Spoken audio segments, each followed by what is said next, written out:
Welcome to the program, coming to you from downtown El Paso on the banks of the Rio Grande River and the El Camino Real Hotel in this beautiful city along the border with Mexico and the United States.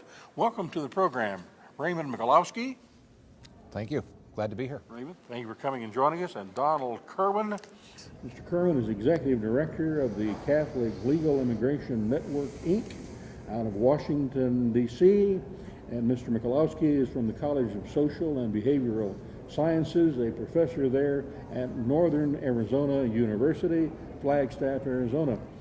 Topic of the program, are we entering a social and economic catastrophe? Are we getting closer and closer to said catastrophe because perhaps, as some would claim, the Republican Party, the GOP, and the conservative talk show hosts that are driving us socially and therefore legislatively ultimately are leading us towards a total revolution of what the United States has been built upon over the eons since we began. Gentlemen, in response to that, it was your quote that I'm using, and that is, we're entering a social and economic catastrophe. Tell us what you meant by that. Well, I think you've got an approach that is trying to deport, either actually or constructively, by denying people the means to subsist in this country, 12 million people who are here and don't have immigration status. And you need to know that there's 5% of the U.S. workforce are undocumented people, and in certain sectors it's a much higher percentage than that. So there is structural reality in our workforce. You need to know that there's more than 3 million U.S. citizen children with undocumented parents. And you need to know that to deport 12 million people, according to one study, would cost $206 billion over 5 years. So that it would be a catastrophe to try to do that. And this policy that's leading in that direction is not a good policy. The deportation costs, are you talking about the physical cost of deporting them or the economic downturn that would be reflected, as Michael Bloomberg, mayor of New York, says it would be an economic disaster if all of the undocumented in his city were deported back to their place of origin? It would be a disaster. That $206 billion figure is just to round people up and physically to remove them. That's the projected cost of that. So it's not realistic. It wouldn't serve our nation's interest, and it wouldn't be a good policy. And in fact, a lot of the anti-immigrant groups don't favor it because they know how devastating it would be to our country and to our communities, but they do favor these policies of denying migrants the right to subsist in various communities and trying to starve them out. These are called deportation by attrition policies, and those kinds of policies are supported and are being pushed very actively. Professor Michalowski, jump in here when you talk about it's by attrition, it's deportation by attrition, and that will be insidious, and that will be ongoing as it is as we speak. And as that continues, we being in the United States of America and zero population growth, many plants relocating to Mexico or the Far East because there are no job seekers to replace those jobs being left by those who are retiring. And the baby boomers, such as myself, have reached that age. There's nobody to replace them, so they're going to maquiladoras on the Mexican-U.S. border, or they're going off the Far East. Well, I think that one of the things that doesn't get discussed or is not brought out here is that we have this 12 million population of people with irregular status because we invited them here. I think by seeking not to deport them and being hard on enforcement pre-9/11. Pre-9/11, we invited them here because we knew we needed their labor. We had a border policy that was essentially a nod and a wink. As I said earlier, the real law was that if you got over the border and you did not get in trouble, you would get to live here, you would get to build your family, your life here. So we invited these people here as a matter of policy, okay, as a matter of law. We said, you can come here. This law is essentially almost a dead letter law. Now we suddenly have this outrage, this what I call a hyper-criminalization, where people say, there's nothing we need to know about you except that your status is irregular. Therefore, you are a criminal. What part of illegal don't you understand? It becomes the watchword. And I think that the whole business of now trying to deport, I think is largely a smokescreen. I mean, I would agree very much that the real goal that some people is to require this or force this kind of self-deportation out of the country. And also, there's this idea that we will stop people from coming in, we will build walls and so on. And I think one of the things that has to be made very clear, we as a nation, I think, are sacrificing our souls by allowing a humanitarian crisis on the border. I spent time with the Samaritans in the desert, helping people get water, food, get medical attention if they were in medical crisis. And the U.S. government, the U.S. Border Patrol, knew specifically that their policies of Operation Gatekeeper and extending that would force people into what they called, risks of mortality, and that this would be a positive thing because it would deter people from coming across. So we have to ask ourselves, what kind of country are we creating when we knowingly say we will allow people to die gruesome deaths in the desert as a matter of deterring them from coming into the United States and working? And I think that is something that has to be addressed. Donald, you've spoken to the group meeting here at the El Camino Real Hotel in El Paso about the fact that our country is changing so drastically and that sovereignty itself is being changed. What did you mean by that? What is sovereignty all about as it relates to immigration? My point was that sovereignty isn't just about excluding people. How you might look at sovereignty is it's a way of locating state responsibilities for promoting and protecting human rights. And you have a situation with migrants where their rights aren't protected. They're not protected, and that's the reason that they come. They're not protected on their journeys, and once they get here, they're not protected. So that system isn't serving the purpose that it's supposed to serve. I'd like to add something to this. Sovereignty is often imagined to be something that is defined by borders, that a national border is the space within which you have a sovereign nation. But in terms of the idea that the world is changing, the very nature of the border is changing. One of the key elements of globalization, or what we call globalization, is to make borders much more permeable, to allow jobs to flow outward, to allow more goods to flow inward, to allow communications. I.e. the European Union. Yeah, i.e. the European Union, except for, and this is where we differ significantly from the European Union, at least until more recent changes there, is that we say that everything should be able to flow. The only thing that cannot flow are workers. That we will make a border that is kind of like a membrane that will be permeable to goods, it'll be permeable to money, and it'll be permeable to all sorts of flows except the flow of human beings. And I think that there was a sign I saw at one of the demonstrations in Tucson, which I think captured it very well. It said, "Capital travels, labor must too." And what we're trying to do is deny workers the rights to move, but we're allowing businesses the rights to move, we're allowing communications. That's the whole idea of globalization, is open flows.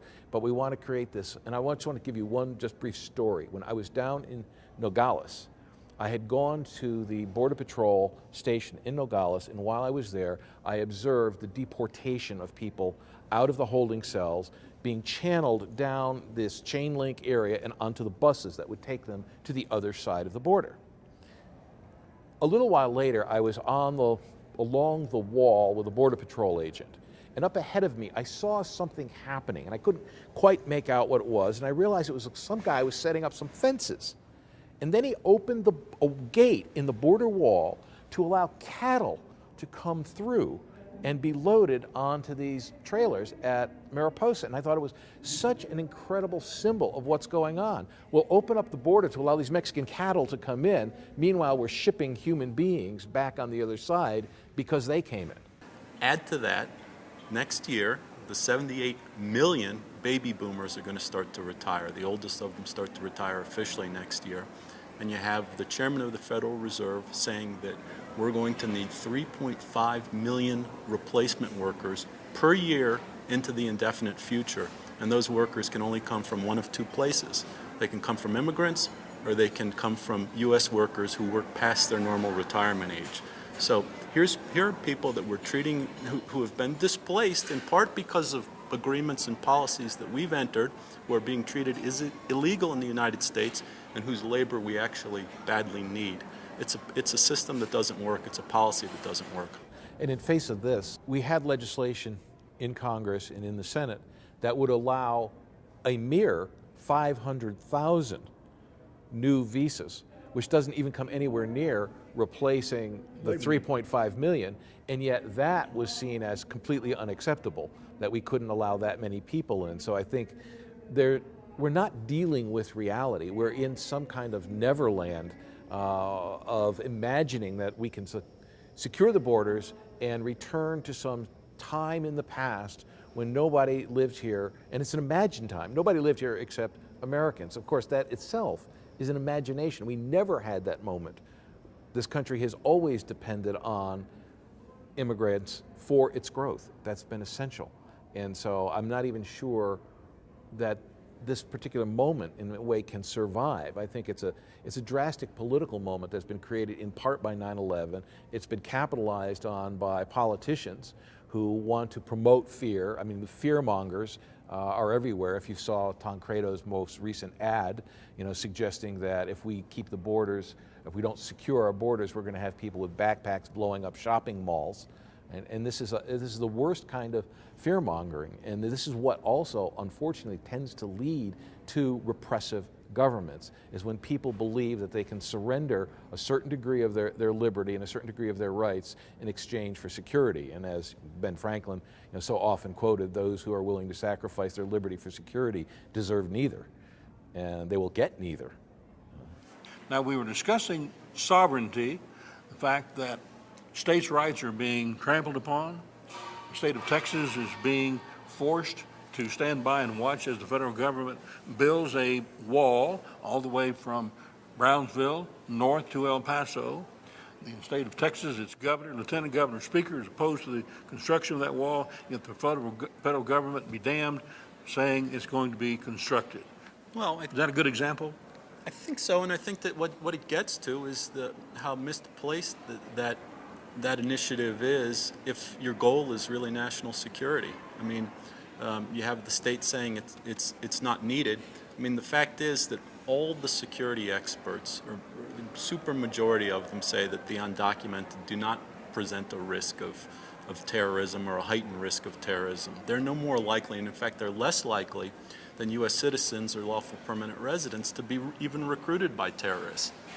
If they were a danger, we'd be in big trouble in this country, because we entrust these people to watch our children, watch our elderly, build our homes, clean our homes.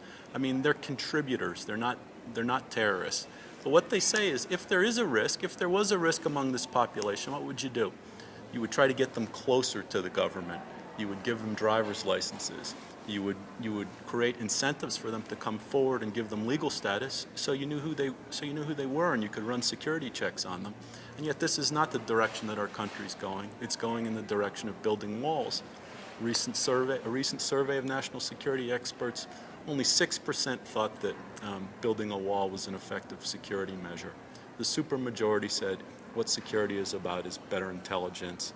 There's cargo security issues. I mean, there's all of these other types of issues. The wall doesn't increase security at all. Well, I think there's an important piece to the security. As we were talking about earlier, I think there is a very important bit of race concern involved here. There's a racist element to the focusing on the southern border, where you have Mexicans coming across. As a practical matter, when you have an operation where you're deflecting an enormous amount of your resources to capturing and deporting migrants who are coming here merely to work, merely to be contributors, what you're doing is you're deflecting that resource from attention to real security issues, so that the Border Patrol cannot focus on developing the intelligence, developing the focused and targeted systems of monitoring who comes into the United States. When you're engaging in kind of a wholesale strategy, it's a little bit like overkill. Overkill, I can't remember. There was actually an ad at one point. It was a football player. I can't remember his name. He said, I tackle the whole backfield and I just throw them out until I find the one with the ball. And this is kind of the strategy that we seem to be using. We'll just get everybody who's coming across the border, and somehow we will find that needle in the haystack. And I think that's an absurd use of our resources. I mean, we all want to be secure. We all want to make sure that we don't have those who would want to do us harm coming into the country. But this is no way to address that. That is a very small and focused problem. That is, it's a very small number of individuals. You're not going to resolve it by trying to simply build a wall and stop people from coming out, because those people will get in. That's one of the things that we also don't address. These are highly sophisticated people who aren't going to be climbing over walls or aren't going to be digging tunnels.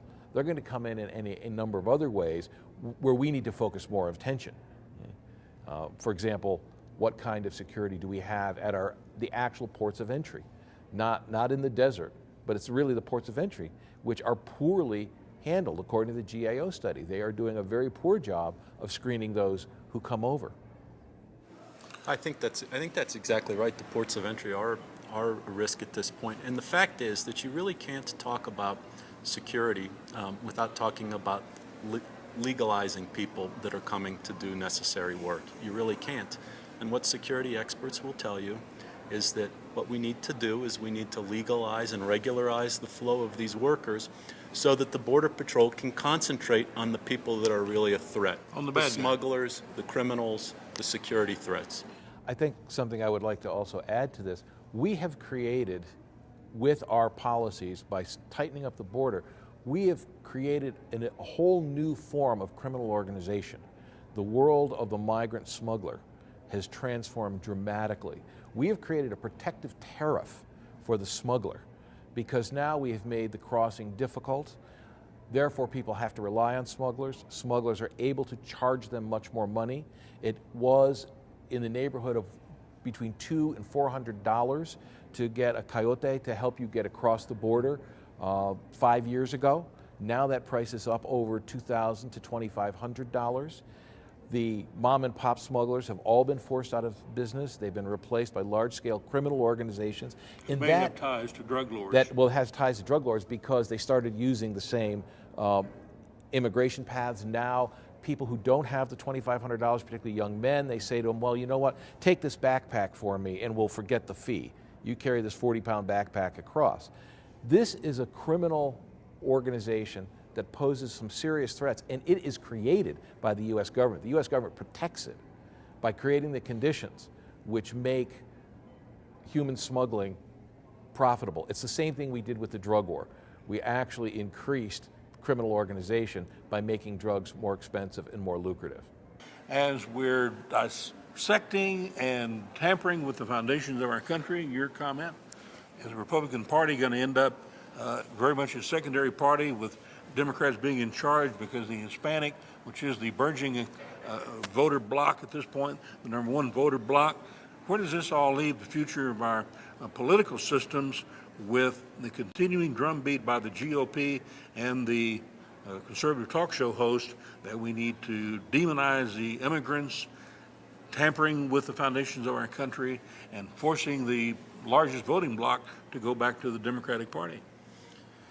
Well, I think we don't know exactly how it's going to play out, but I think a lot of Republicans are very, very concerned. There was a very good article by Michael Gerson recently on this issue, that while the immigration issue may be a good wedge issue in the short term, in certain localities, in the long term, what's happening now is going to drive Hispanics to the Democratic Party for generations, possibly. Professor?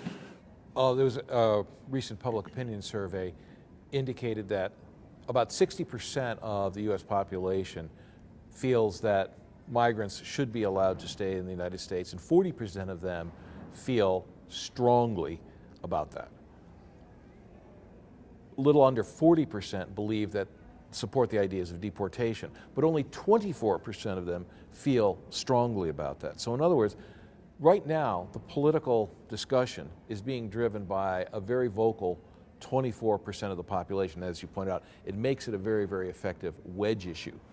Whether that is going to carry is hard to see, but what you do find is a lot of politicians right now are running scared on that issue, and so you find many Democrats beginning to shift and wanting to embrace more control issues. One other thing that I would mention that doesn't come up in this, I think that one of the risks the Republican Party has, because they are caught between a rock and a hard place, that is, you have this conservative segment that wants to deport. In the primary, in their core constituency. The core constituency. At the same time, historically, Republicans have been the, quote, party of business.